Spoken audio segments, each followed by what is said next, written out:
The entire Illuminati system is today operated by the Crown.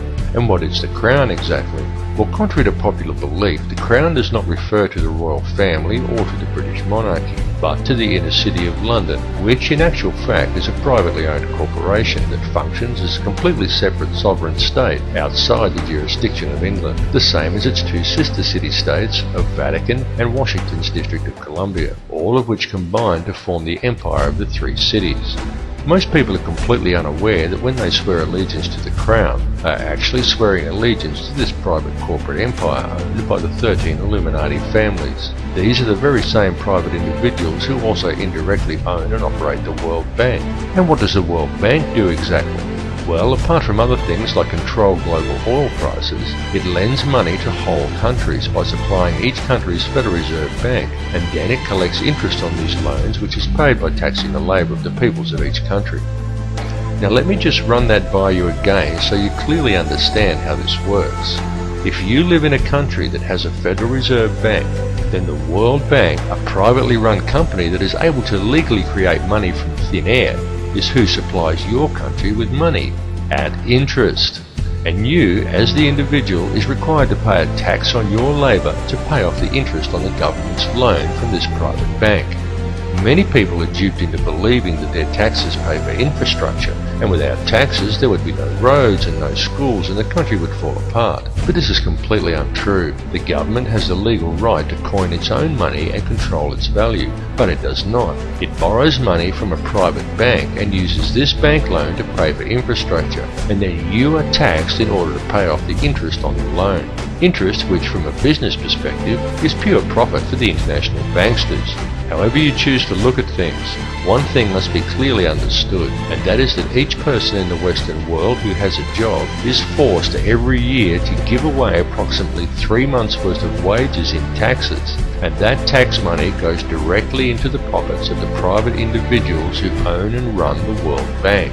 It's one big privately run scam. And if you ever allow yourself to be microchipped and cash money is abolished altogether, which is their plan, then all bills and all taxes will automatically be removed from your account when they are due, whether you actually owe the money or not. And if you complain about the system, well then they can simply turn off your chip. Since all commerce will centre around the chip, you will not be able to buy food or pay rent or do anything at all, and there will be absolutely nothing whatsoever that you can do about it. And that is their goal, to limit the size of the population on Earth and to microchip those that are left. And then it's game, set and match, and total control of the world and everyone in it will be in the hands of an international cartel of criminal banksters. This whole scam is being planned and carried out very methodically. It is these people and their minions and puppets who attend such gatherings as Bilderberg meetings and the Bohemian Grove Summer Festival, and who still adhere closely to the schools of ancient mystery, which many such as the late Bill Cooper have referred to as the ancient mystery religion. However, it is more a mechanism of control designed to reach an ultimate goal than a religion. Though steeped in ritual and what many would term black magic, it is simply a system. The Illuminati system, and though its workings seem complex to the layman, in reality it's quite simple, and it's also very easy to see once one has acquired the correct manner of looking at things. And there is definite purpose and reason in the ritualistic nature of this system, in its use of numerology, symbolism and ritual, and all that is needed to realize this is a deeper understanding of the true nature of the universe and how we are all connected to it. However, this film directs its focus on the system itself and a key to this system functioning, which is through covert control of the money supply by very few people.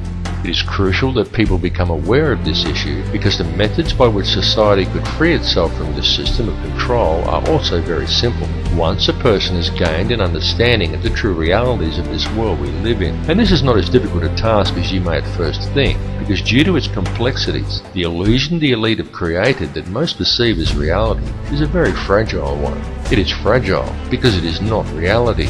The reality is that the world does not have to be this way at all. It does not have to be heading in the direction that it is heading. People do not have to live in a never-ending sea of self-generating debt. Wars do not have to be fought, and children do not have to starve. And don't think people starve because the world is overpopulated. Don't believe what the television tells you. The world isn't overpopulated at all. In fact, let's look at it realistically with a simple comparison of population versus land mass, and we could do a rough estimate and formulate a quick hypothetical to demonstrate this very easily. There are approximately 6 billion people in the world, and there is 2.97 million square miles of land in the island continent of Australia. 2.97 million square miles breaks down to 1,900,800,000 acres, which then converts down to 7,603,200,000 quarter-acre blocks of land. So, we could hypothetically give every person in the world a quarter-acre block of land, and they would all fit into an area the size of Australia. Each would have enough land that they could all have gardens and grow a substantial supply of their own food, and we would still have 1,603,200,000 quarter-acre blocks, or an area roughly half the size of Queensland, left over, plus the entire rest of the world. Now just pause to let that sink into your brain for a second. All the people, that's every man, woman and child on Earth, would comfortably fit inside Australia. Each individual person could have a quarter-acre block of land, and we would still have half of Queensland and the entire rest of the planet left unoccupied.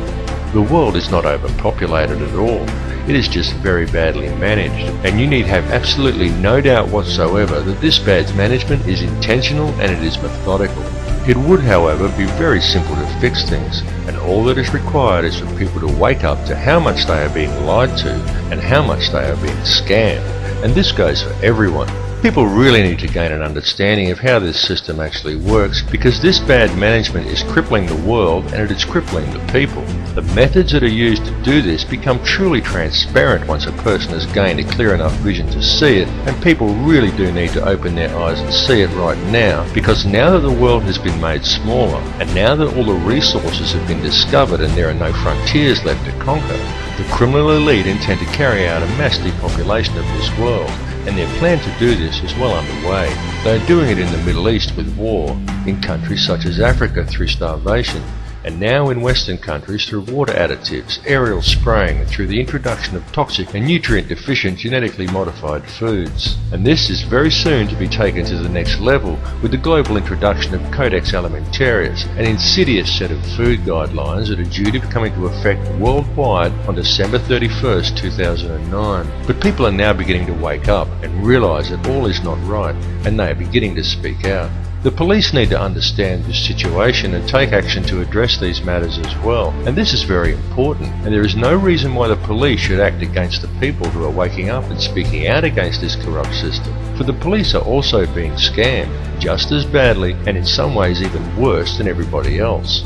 Worse because it is the police who are being coerced and tricked into defending this elitist corruption by puppet governments put in place by banksters who coerce these officers into compliance by adding creative names to such public awakenings, such as social unrest or civil disobedience, and by instilling a robot-like adherence to authority within the minds of police officers, rather than a strong set of moral values. The police in these cases should stand by the people they are sworn to protect, not blindly follow instructions given to them by criminal elites. The police need to realise that they too are the people, and they are being stolen from and used just as well. And the way to beat this system is for the people, the police and everybody else to simply stop agreeing with it.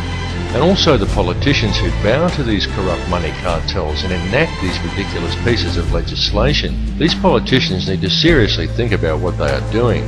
They need to realise that these money cartels don't care about them or their families. These politicians have children and grandchildren who are also going to have to live in this world that is being created. And don't kid yourself that there's a politician in a position of power somewhere who isn't a puppet. All are puppets of the money cartels without exception. These people may well have been voted into power, but the voting process is simply theatre for the masses to promote the illusion of people's choice. The people may vote for one particular candidate over another, but they do not get to actually decide who these candidates will be to begin with.